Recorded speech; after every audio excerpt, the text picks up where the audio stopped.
交樓2年幾嘅時間，業主一日都未住過。嗱，呢個牌咧都係寫住2022年8月份先安裝啊。呢棟樓交樓咧，佢都係2023年先交樓嘅。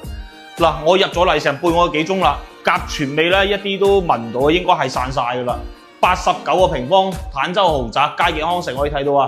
南北兩邊咧，佢都係有露台嘅。OK， 呢套樓咧，依家咧陽光咧都係曬咗入嚟嘅。依家係下晝嘅2、3點嘅時間啦。嗱，佳景康城離珠海道就有幾近啦？睇下呢個鏡頭就知啦。前面咧就係山姆會員店個方向啊，300-400米嘅距離咧就到珠海嘅上涌啦。全屋咧係帶埋日立個中央冷氣啦，但係咧你開咗兩邊個露台咧，十分之斜風，你可能連風扇都唔使開，電費都慳唔少啊！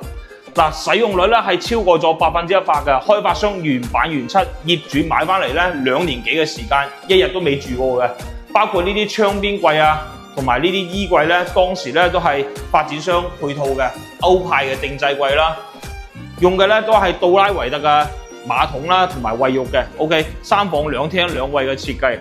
嗱，咁樓下咧就有業主嘅巴士翻到去香港嘅市區噶啦，隔離咧就係山姆會員店，業主咧都可以有2個停車位咧係可以俾你免費使用嘅3期嘅業主。